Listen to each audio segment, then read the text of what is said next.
So I showed you some things which present themselves as science. On the one hand, economics presents human beings as individuals making choices.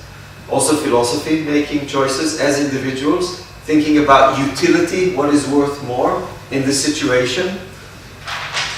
You have linguistics presenting human beings as individuals producing language from a biological organ in the mind. Just like they have a heart, they have a language organ in their mind, and this organ produces languages. Language is not even about communication. It's about me producing in infinitive sentences by myself, me expressing myself as an individual. That's according to Chomsky. Now, once I said these two things, I want to argue against them. Okay? Though these two things, you will see, they articulate a lot of what goes as doxa, as something which is obvious in today's academic world. And when you look at a lot of studies looking at differences between Westerns and non-Westerns, there are many things that show themselves again and again. One of them is that Westerners have a more independent view of the self than non-Westerners. They are far more likely to understand themselves in terms of internal psychological characteristics, such as their personality traits and attitudes, and are less likely to understand them in terms of roles and relationships. So when you ask people, for example, why did X behave the way they behaved?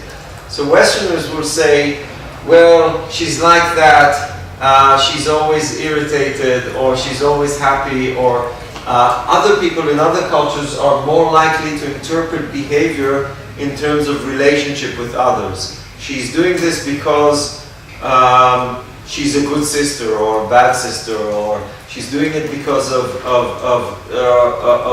her mother, etc., etc. Much more likely to interpret every given behavior in terms of context and situation than predisposition, what you are in yourself, and also in your self-understanding. This is also interesting. How you understand yourself. When you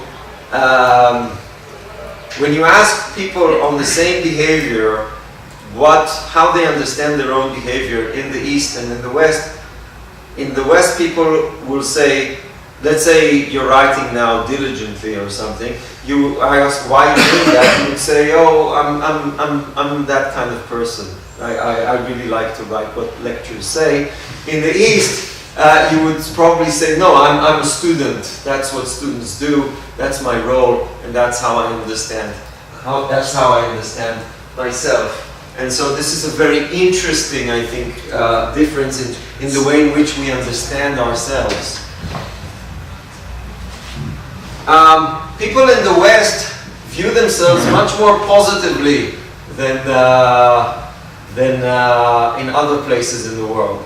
So let's say if I ask you, who thinks that they're more intelligent than the average person? In the West, 99% of the people will raise their hands, though obviously half of them are wrong, statistically. They will also think that their choices are personal, that they made the choice and that their choices come from something inside of them that made the choice. And they have an increased motivation to stand out rather than to fit in. There's also interesting, America is even more, of course, extreme than any other place. When you ask, for example, even the interesting differences between America and Western Europe, for example, Americans would prefer to choose ice cream between 50 choices of tastes, 50 flavors, while Europeans will say 15 is enough. Like, I don't need 50 choices, but Americans would actually like 50 choices, yes?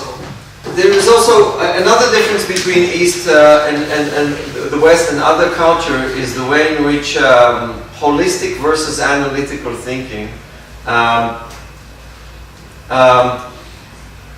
non-Western cultures, when they see a picture, for instance, of someone, they look a lot on the background of the picture. That's amazing. That's amazing for me. Like, let's say I look at this guy. If non-Western people look at this picture, if you look at their eyes, they're looking much more time on this, what he has in the background, etc., etc. People from the West usually just center on the figure, don't look at the background at all, and don't try to integrate figure into background in any way. This is really not only a difference between East and West, but it's also a fallacy, something false that the West does. Given any behavior, Westerners tend to view why a person behaves in that situation in that way because of predispositions, how this person is psychologically. Though, in reality, most of the way in which we behave is situational. We behave, if you put any person in our kinds of situation, you're likely to get the same behavior. It doesn't matter which person it is. So situations really set a lot of what we do, what we think, how we behave. But in the West, we sort of tend to think that it's more about us as characters, us as psychology, and not related to the situation. While in the East, people recognize that situations are very, very strong and affect the way we think, the way we feel to a much greater extent. Many people, for example, in the US, when they retire, they're about 60, they move again to, let's say, Florida or some other place in the US, which is very surprising from the perspective of most of the world, because most of the world would imagine, okay, I'm 60, I made all these connections, all these infrastructures with family, friends, etc., etc. Why would, when I'm 65, I would leave all this to become a total stranger in some place else? In America, no problem. This is a regular logic. I will sell and move to another place and make new contacts, and that's very, very unusual for the rest of the world. Most of the world will not make these changes and will be really more connected with surroundings or with family or with extended family, and not make new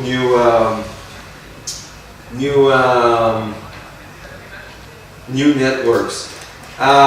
Prefer lower to higher arousal positive affective states. That's also interesting.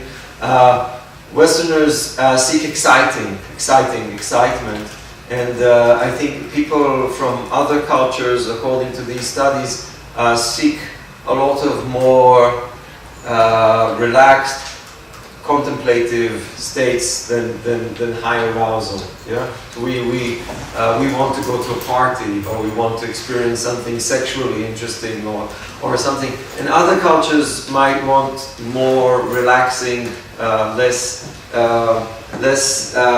affective, extreme affects.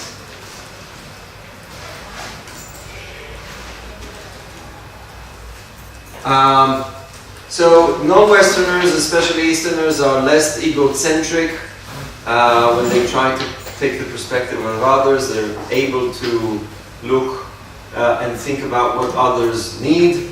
I saw this in China myself. In America, much more difficult for people to think. They're very friendly, they're good people, but much more difficult for them to think about, to take the perspective of others. And when we look at languages, we see a huge diversity in languages. Fundamental differences in languages. For example, some languages don't have sounds, like sign language. Some languages don't have a noun-verb distinction, which seems obvious for us. Some languages don't have logical connectives, like if or, which sound also like something that every language should have. Some languages are without tense, that is, without past, present, and future. Some are without numerals. Some languages have thousands of verbs, and some languages have only 30 verbs. Some languages would make distinctions that you would not think of making. Like, for instance, in English we have, in Spanish also, we have a plural marker for verbs and for nouns, like books, book and books, right? Kiawa, a language from Africa, has a marker for unexpected number. You don't expect the number, you have a grammatical marker which says that this is unexpected, you don't accept the number. Okay, so these two things. So let me just repeat. When you take something and you view it as science, when you go to a course in economics or a course in linguistics, you say, okay, this is objective knowledge. This is what people tell me. But actually, no. It's a kind of both objective, but also pushes you in a certain direction to look at human beings in a certain way. And when you look at human beings as creatures of choices of utility, choices of quantitative choices, should I take this, should I take that? It's a very specific way of looking at human beings that fits very nicely, let's say, with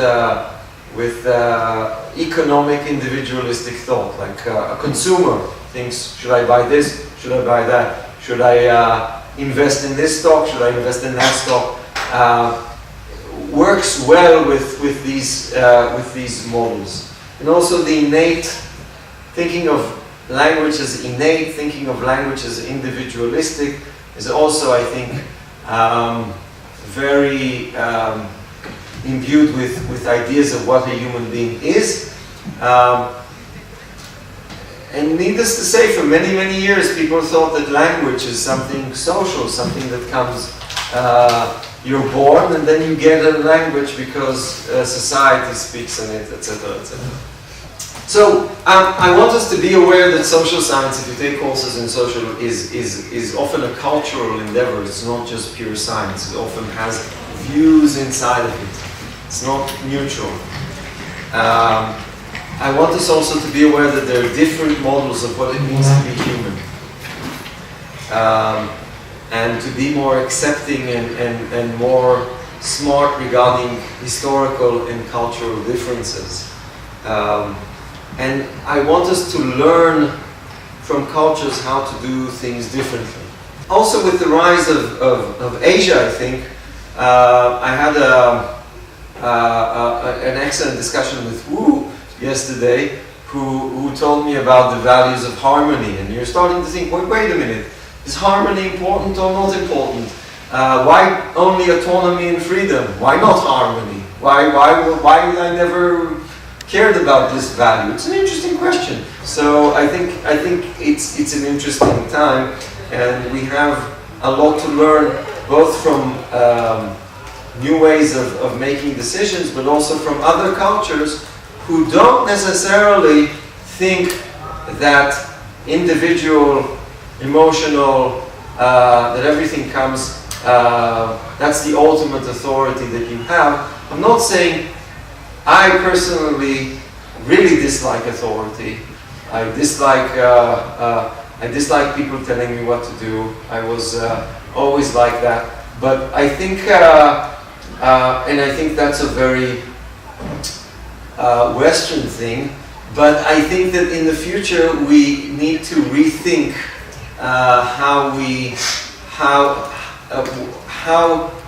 what's the weight that we give to our individual emotions and preferences, and what weight we want to give other things that are outside us. Thank you.